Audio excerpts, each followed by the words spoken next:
Buenos días a todos, muchísimas gracias por estar aquí. Permítanme, por favor, compartir la presentación que les vengo a dar. Estoy muy contenta por estar con ustedes aquí en la primera jornada de Poricultura y Pediatría en honor a la doctora Carmen Ron, gran amiga, destacada pediatra, mejor persona, extraordinarios recuerdos cuando nos formamos juntas en el Hospital de Niños JM en Los Ríos. Felicidades, Milagros, te lo mereces, te lo mereces. Vengo a hablarles sobre deshidratación. Manejo de la deshidratación en pacientes con desnutrición aguda severa según las pautas de la Organización Mundial de la Salud. Declaro no tener conflicto de intereses en la presentación de este tema. Y es que este es un tema de emergencia global porque 45% de las muertes infantiles están vinculadas a la desnutrición aguda severa, sobre todo en niños menores de 5 años.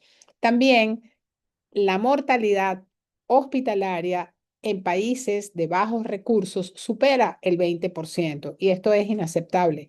En nuestro país, que no tenemos estadísticas, hemos visto en algunos trabajos que nos han presentado que llega al 32%. Y si nosotros seguimos esta pauta, somos capaces de disminuir esta mortalidad al 5% o por debajo del 5% con estas intervenciones que son oportunas y nos garantizan el manejo adecuado. Entonces, la hospitalización es un recurso crítico solo para casos complicados, médicos graves y que requiere una atención especializada. 45 millones de niños menores de 5 años tienen desnutrición aguda severa en el mundo y esto implica que tienen 11 veces más riesgo a morir por esta patología y por lo cual es la causa principal de la mortalidad infantil en países de bajos recursos. ¿Cuál es la definición? Es un trastorno médico-social de elevado riesgo social con déficit peso para la talla por debajo de 3 desviaciones estándar y en el Z-score por debajo de menos 3 desviaciones estándar. Hay edema bilateral, signo patognomónico independiente del peso, perímetro braquial por debajo de 115 milímetros, que esto es un criterio de tamizaje rápido. Pero también hay para el diagnóstico clínico, emaciación severa, edema bilateral de origen nutricional, reservas funcionales disminuidas, pérdida de la homeostasis y el estado general del paciente está comprometido. Esta no es una patología nueva, tengo fotos de archivo como las ven aquí en esta lámina, pero también tengo fotos recientes como esta paciente. Entonces tenemos dos características, el marasmo, que es la extrema delgadez, cara de viejito, es la piel recubierta, es los huesitos recubiertan la piel, y la parte edematosa o coxarcol, que tiene edema bilateral con alteraciones en la piel, cabello frágil y lesiones en las mucosas. Pero hay la desnutrición aguda severa, coxarco-marasmática, donde hay edema en miembros inferiores simétrico, pero hay también signos de marasmo. Este es foto de archivo, este es paciente actual. Hay un impacto en la función renal, donde nosotros vemos que sobre todo en niños menores de 3 años hay está la depuración comprometida, la filtración glomerular está comprometida, hay tendencia al desequilibrio ácido-base y alteración de la absorción, de la reabsorción tubular de los minerales principales. Estos riesgos renales en los pacientes generan daño renal agudo, alteraciones en la concentración, el desequilibrio hidroelectrolítico y hay vulnerabilidad en la infección.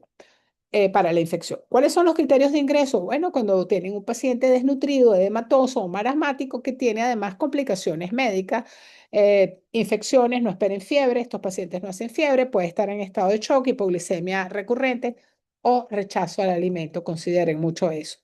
Hay hipotonía marcada. En los criterios nutricionales hay edema bilateral, falla de tratamiento ambulatorio, no gana peso, recuerden la pérdida del apetito, y cuando hay necesidad de soporte, monitoreo continuo vital, soporte médico y cuidados especializados 24/7. ¿Qué vamos a hacer? Una historia clínica detallada y un examen físico muy, muy minucioso, de la cabeza a los pies. Puntos claves a evaluar el edema, el estado neurológico, la hipotermia, la hipoglicemia y el rechazo al alimento. ¿Qué no vamos a hacer? No vamos a usar vía endovenosa, solo en caso de shock, siempre la vía oral. No vamos a utilizar hierro de entrada, esperar hasta controlar la infección. No vamos a usar sales de hidratación convencionales. No vamos a administrar fórmulas ricas en proteínas, siempre pensar en relactación y en lactancia. No usar ni diurético ni albúmina. La ganancia de peso no debe ser rápida por el síndrome de realimentación. Pensar en que la complicación puede ser la insuficiencia cardíaca, no a la hipotermia, evitar baños prolongados, evitar exposición al frío, exámenes físicos muy prolongados y controlar el calor con piel, método canguro y cambio frecuente de pañal. El manejo del desnutrido agudo severo, sobre todo con deshidratación, tiene tres fases importantes: la fase de estabilización, rehabilitación y la fase de seguimiento.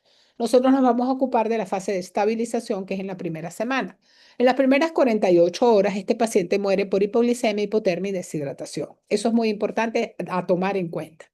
Luego el desequilibrio hidroelectrolítico lo vamos a ir manejando progresivamente. Lentamente se instaló, lentamente lo manejamos. Pensar siempre en infecciones. Recuerden que estos pacientes no hacen fiebre. Hay carencias de los micronutrientes, pero el hierro no se debe poner los 3 primeros días. Alimentación prudente y comienza ahí mismo, cuando hacemos las cosas bien, la recuperación nutricional, la estimulación sensorial para que recupere la apatía del desnutrido y preparar siempre al paciente para el egreso. Los principios en el manejo de esto entonces es evaluación, estabilización hemodinámica, priorizar la parte cardiovascular, la corrección debe ser gradual, controlada de líquidos, evitar soluciones estándar, son hiposmolares las que vamos a usar, y estar pendiente con la sobrecarga hídrica. Eh, el manejo de la deshidratación en estos pacientes es un reto clínico porque hay una vulnerabilidad específica de ellos a una respuesta limitada, por lo que vimos ya en el riñón, con menor capacidad de compensación cardiovascular y renal. Y es un desafío diagnóstico porque todos los pacientitos desnutridos pareciera que estuvieran deshidratados porque tienen pliegue positivo, fontanela anterior hundida, ojitos hundidos. ¿Cuál es el signo clave? Que tenga sed. La reposición de líquidos solo rápida en caso de shock, que son bolos pequeños, y luego pasar rápidamente, según las leyes de Holiday, a la vía, al manejo lento y progresivo para recuperar esto. Ellos tienen mayor carga, sobrecarga hídrica y edema pulmonar, y entonces tenemos que hacer una restricción inicial, como se señala aquí, con monitorización hemodinámica y un ajuste progresivo de los líquidos según tolerancia. En el manejo de la deshidratación, la clínica es escasa. Recuerden que la sed es el punto clave. La rehidratación siempre es por vía oral, de corrección lenta, endovenosa, solo si hay shock con Ringer lactato, pasar a Resomal inmediatamente. Y si no tenemos Resomal, a las sales de hidratación oral, estas sales de rehidratación oral diluidas al doble. Las dosis en las primeras 2 horas, 5 cc por kilo cada 30 minutos, de 4 a 10 horas, 5 cc por kilo, solo en caso de pérdidas. Alimente precozmente, alimente frecuente, día y noche. Use Resomal alternando con F75 y estimule la lactancia o la relactación. Siempre estar atentos a la comida nocturna. Revisar aquí la composición del Resomal. Esto es lo que deben utilizar, el Resomal. Y aquí está el esquema de hidratación oral. ¿Cuáles son las complicaciones médicas asociadas en estos pacientes? La hipoglicemia, que deben estar atentos a tratarla. Las infecciones, siempre utilizar tratamiento antimicrobiano de amplio espectro, amoxicilina, gentamicina, corregir la hemoglobina. No los primeros días no se coloca hierro. Si hay dificultad respiratoria o signos de shock, podemos utilizar las transfusiones, pero no en todos los casos. Y la alteración electrolítica la vamos a corregir progresiva y lentamente.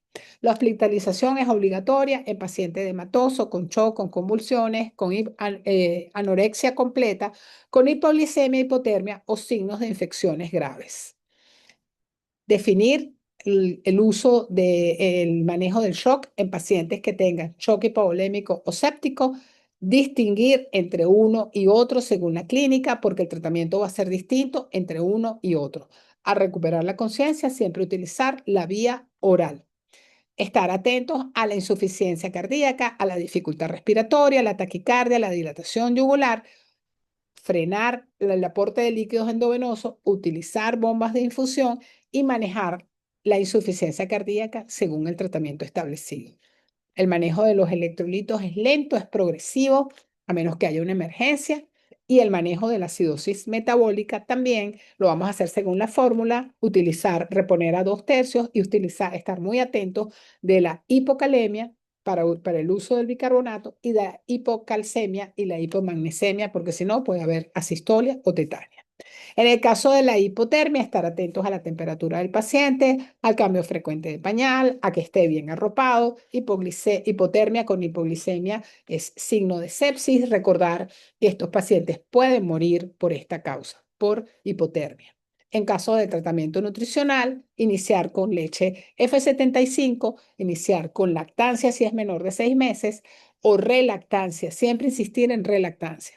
Luego de la primera semana vamos a pasar a la F100 o a los sobres nutricionales, que son los RUF, que son los sobres rojos, que los vamos a utilizar para reponer el peso de nuestro paciente. Alimente pronto, pequeñas tomas, día y noche, taza, cucharilla o jeringa, y si el paciente no colabora, sonda nasogástrica. Calcular en pacientes edematizados un 70% de las dosis que le corresponde con los volúmenes adecuados, siempre pensar en lactancia, en relactación y siempre pensar en fórmulas especiales sin lactosa, hidrolizados proteicos, concentrado de pollo, fórmulas semielementales. ¿Cuáles son los criterios de egreso de la fase de estabilización? La ausencia de complicaciones clínicas, el control de las alteraciones metabólicas y de la infección, el control de la glicemia, la temperatura y sobre todo la recuperación del apetito. Con estas pautas, la Organización Mundial de la Salud bajó la mortalidad en los hospitales de 30 a 50 a menos de 5%. Y aquí se ve la calidad de los hospitales de acuerdo a los porcentajes de mortalidad, de acuerdo a las tasas de mortalidad. Es nuestro objetivo llevar estas pautas de la Organización Mundial de la Salud para que las internalicemos, para que se las promovamos a todos los trabajadores de salud para disminuir las tasas de mortalidad en nuestro país. Vemos cómo cuando los pacientes no reciben el tratamiento en zonas rurales o en zonas de conflicto, en zonas de desastre, la mortalidad puede llegar hasta este porcentaje. También cuando no está, el personal de salud no está capacitado o cuando no se integran completo a estas pautas terapéuticas. Les agradezco muchísimo que me hayan ayudado respondiendo el Google Form que les mandé, porque eso me permitió sondear cómo están ustedes formados en esto y me agrada mucho saber que han salido muy bien en este tema. Aquí esta es una encuesta que es a nivel nacional. Aquí tenemos representación de todos los hospitales del país y ustedes aportaron 50 encuestas a esto. Hoy tenemos una N de 121. En cuanto a las respuestas, la mayoría sacó una media de 7 puntos. El 60,3% trabaja en hospitales, tuvieron la respuesta correcta de cuál es la principal prioridad, estabilizar al niño y reponer los líquidos de manera gradual en un 89,3%. ¿Cuál es la solución recomendada para estos casos? Casi todos, el 96,7 sabía que era Resomal. Eh, Supieron cuáles eran los componentes principales, más o menos 86%, 69% supo cuáles eran los porcentajes, cuál era la indicación principal también, un 59% lo supo, que debe controlarse durante la administración, también lo supieron, cómo se deben administrar los líquidos endovenosos, que cuándo se deben administrar también lo supieron, qué medidas complementarias eran importantes también lo supieron, si conocían el Resomal, 82% lo conocía, pero si había el Resomal, 63,6% dijo que no había Resomal. Las innovaciones y recomendaciones de la Organización Mundial de la Salud que se hicieron en el 2024, comenzamos a hablar de herramientas digitales. Herramientas digitales tenemos todos. Esto es una herramienta digital que estamos usando para educación a distancia. Lamentablemente no puedo estar con ustedes hoy, pero mi tributo a la doctora Carmen Ron sí está. Esto quiere decir que todos ustedes tienen teléfonos inteligentes y pueden con eso seguir a sus pacientes. También tienen aplicaciones móviles para monitoreo antropométrico en tiempo real, sistemas de alerta temprana y plataformas de telemedicina. Ahí los RUF están optimizados cada vez más para resolver el problema nutricional y el enfoque debe ser multidisciplinario con nutricionistas, pediatras, gente de salud pública que nos ayude a manejar este difícil problema. El diagnóstico debe ser cuidadoso con una evaluación clínica minuciosa e interrogatorios lo más importante para poder hacer nuestro diagnóstico, el manejo especializado con las guías, las pautas de la Organización Mundial de la Salud y la recuperación nutricional integral es fundamental para reducir la mortalidad, prevenir las secuelas y mejorar la calidad de vida de estos pacientes. La conclusión es que vamos hacia la reducción de la mortalidad de estos pacientes. Debe haber un compromiso político, escapa de nuestras manos, pero los políticos tienen que aumentar la inversión en salud en nuestro país Debe haber una coordinación multisectorial para manejo de este importante problema. Recuerden que le dije que era un problema médico-social. Nosotros podemos hacer un trabajo impecable, pero si la parte social no cambia, no podemos hacer nada. Debemos, ese es nuestro trabajo, formar al personal de salud y es lo que estamos haciendo y aplicar ustedes, nosotros, todos, rigurosamente estos protocolos de la Organización Mundial de la Salud. La aplicación rigurosa de estas clínicas del 2024 salvan millones de vidas y el éxito es combinar la excelencia técnica, el compromiso de los políticos que sea sostenido y la coordinación efectiva entre todos los sectores para luchar contra la desnutrición infantil y la formación continua que nos compete a nosotros, la sensibilización de ustedes como personal de salud es el principal pilar para transformar estas recomendaciones en acciones concretas que generen impacto real en la supervivencia y calidad de vida de los niños más vulnerables. Es decir, paciente edematizado que llegue a su hospital, que no tenga apetito y que esté decaído, ingrese, no le saque el cuerpo. Gracias por la invitación. No me queda más que invitarlos a todas nuestras actividades académicas que aquí tenemos y son bastantes. El curso del Hospital Vargas, el 21 del mes de marzo, 11 y 12 de abril, el Congreso de Neurodesarrollo, mayo, el curso de infectología, Congreso de Lactancia en agosto y Congreso de Neonatología en octubre. Y nuestro Congreso Venezolano de Poricultura y Pediatría en julio. Ustedes acérquense a su filial, hagan listas, organícense, que nosotros con muchísimo gusto les conseguimos la entrada. Esto se transmite todo de manera virtual, pueden asistir por esa vía y aquellos que van a ir, nosotros también le haremos contacto con los laboratorios para que puedan asistir. Estas son nuestro correo electrónico para cualquier duda que ustedes tengan o consulta. Esta es nuestra página web donde está la galería virtual de la videoteca donde están todas las conferencias y este es nuestro Instagram donde damos la información. Y todos los que se quieran inscribir o los pediatras de las filiales que quieran actualizar sus datos y los que no sean pediatras que no estén inscritos, los invitamos a inscribirse en nuestra corporación científica para que sean multiplicadores de este saber y nos ayuden en esa importante zona de Guárico donde hace mucha falta la educación médica continuada. Una vez más, muchísimas gracias, Milagros, te felicito, pásenla bien, gracias por la invitación.